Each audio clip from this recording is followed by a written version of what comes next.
पिछले कुछ सालों से हम लोग अक्सर ये सुना करते थे कि बीजेपी चुनावों में गड़बड़ करती है।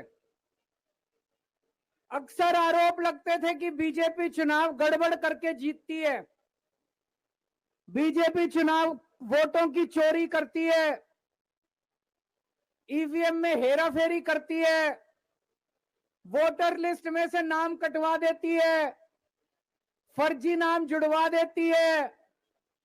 हम सुना करते थे कि फर्जी वोट पड़वाती है। ऐसे सुनते थे, लेकिन कभी सबूत नहीं मिला।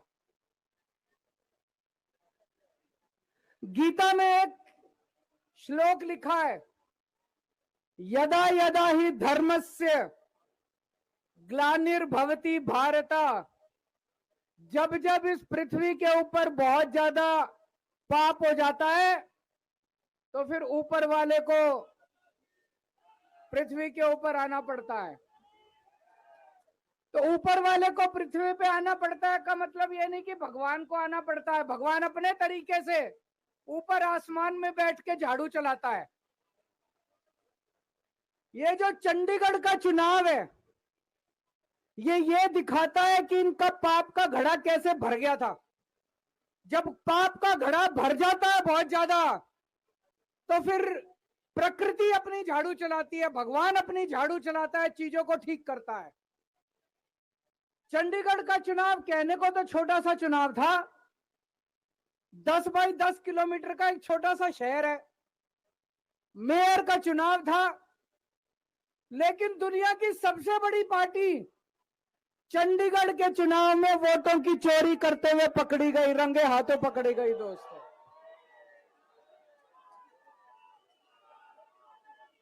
इनकी किस्मत खराब थी, इनकी किस्मत खराब थी।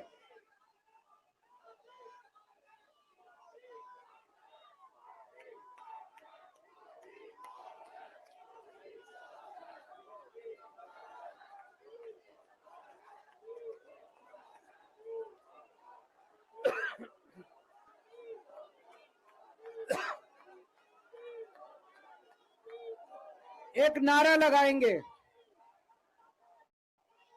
गली गली में शोर है, भाजपा वोट चोर है। गली गली में शोर है, गली गली में शोर है, पूरे देश में शोर है।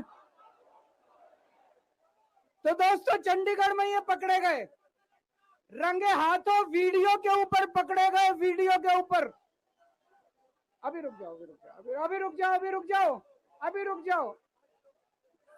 एक बारी मेरे को बोल लेने दो, अभी रुक जाओ।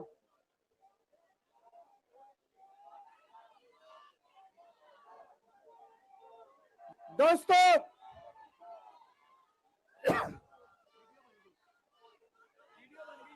मैं थोड़ा सा, जिन जिन लोगों को चंडीगढ़ वाला किस्सा नहीं पता, मैं पूरा किस्सा सुना देता हूं।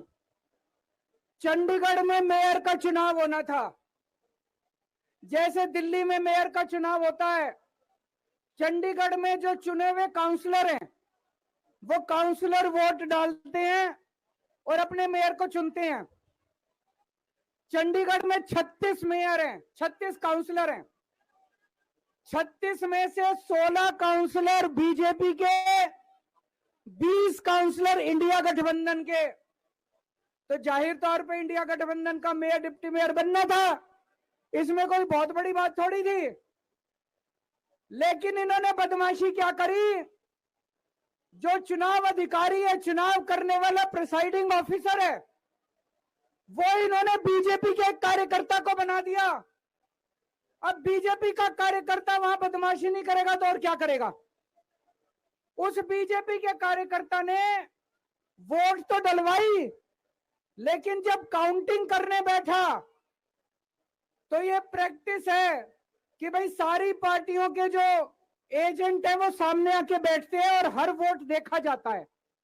उसने एक भी काउंटिंग एजेंट को अपने सामने नहीं बैठने दिया, सबको भगा दिया।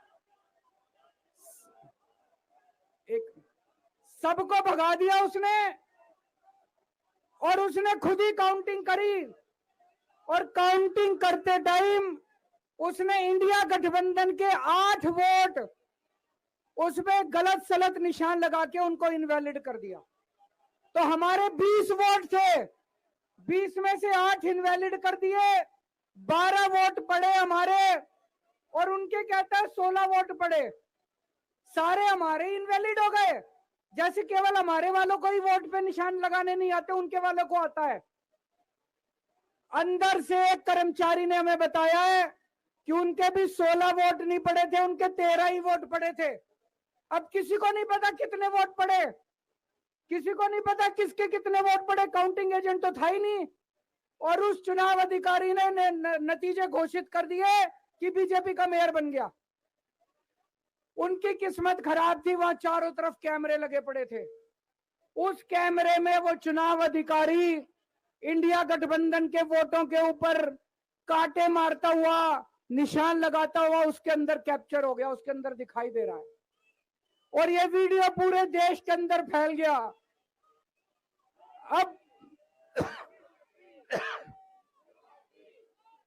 दोस्तों, चंडीगढ़ का मेयर हमारा बनता है कि उनका बनता है, ये जरूरी नहीं है, कोई जरूरी नहीं है। हम यहाँ पे कोई सत्ता के लिए नहीं आए, हमारा बने चुनाव आते जाते रहते हैं, चुनाव होते रहते हैं, पार्टियां आती जाती रहती हैं, नेता आते जाते रहते हैं। नेता आज ये कल ये, आज ये पार्टी कल ये पार्टी, आज इसका मेयर कल इसका मेयर। देश के साथ खिलवाड़ नहीं होना चाहिए, हमारे जनतंत्र के साथ खिलवाड़ नहीं होना चाहिए। इन्होंने जो चुनाव के साथ खिलवाड़ करना शुरू किया है, इन्होंने जो जनतंत्र के साथ खिलवाड़ कैमरे के अंदर पकड़े गए, अगर ये चंडीगढ़ जैसे छोटे से चुनाव में इतनी बड़ी गड़बड़ कर सकते हैं, तो जाहिर है लोकसभा के और विधानसभा के चुनाव में तो पता नहीं कितनी बड़ी गड़बड़ करते होंगे, है कि नहीं है? पूरे देश के सामने आ गया किस तरह से गड़बड़ करते हैं। इनके लिए देश जरूरी नहीं है, इनके लिए जनतंत्र जरूरी नहीं है, केवल और केवल सत्ता के लिए ये किसी भी हद तक जा सकते हैं। सत्ता के लिए देश को भी बेच सकते हैं, सत्ता के लिए देश को भी दांव पे लगा सकते हैं। दोस्तों, हम ये कभी नहीं होने देंगे, अपने देश के साथ खिलवाड़ किसी हालत में नहीं होने देंगे, अपने जनतंत्र के साथ खिलवाड़ किसी हालत में नहीं होने देंगे। आज पूरे दिल्ली से, हरियाणा से, पंजाब से इतनी जनता आ रही थी यहाँ पे प्रदर्शन करने के लिए, सबको रोक दिया इन्होंने, पूरी दिल्ली को छावनी बना रखा है। क्यों भाई, क्यों भाई? आप जनता को कैसे आने से रोक सकते हो? कोई हिंसा करने के लिए थोड़ी आ रहे थे। हमारी आंदोलन से निकली हुई पार्टी है, बड़े बड़े आंदोलन किए हैं। आपको क्या लगता है जनता को ऐसे रोक दोगे तो जनता की आवाज बंद हो जाएगी? और जनता की आवाज बुलंद होगी। जितना जनता को रोकने की कोशिश करोगे, जनता की आवाज और उतनी बुलंद होगी। जगह जगह से खबर आ रही है, हमारे एमएलए को जेल में डाल दिया, हमारे काउंसलर्स को जेल में डाल दिया, हमारे वॉलंटियर्स को जेल में डाल दिया, जो जनता आ रही थी उनको जेल में डाल दिया। ये तो कोई ठीक बात नहीं है, ये तो गलत बात है।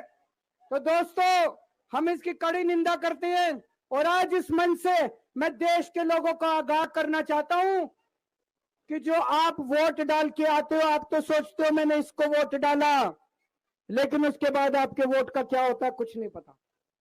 मशीन के अंदर आप बटन किसी का दबाते हो, वोट किसी के खाते में जाता है, किसी का भी नाम वोटर लिस्ट से काट दिया जाता है। वो दोस्तों, जनतंत्र खतरे में पड़ जाएगा तो फिर ये वोट का, इलेक्शन का कोई मतलब नहीं रह जाएगा। इसलिए हम सबको मिलकर इसके खिलाफ आवाज उठानी है। किसी भी हालत में हमें जनतंत्र को मरने नहीं देना, देश के साथ खिलवाड़ नहीं होने देना। अब हम शांतिपूर्वक तरीके से, कोई गड़बड़ नहीं करनी, शांतिपूर्वक तरीके से बीजेपी के हेडक्वार्टर की तरफ चलेंगे। जहां पुलिस रोकेगी वहीं रुक जाएंगे। हमें पुलिस के साथ झगड़ा नहीं करना है, किसी के साथ कोई झगड़ा नहीं करना है। भारत माता की।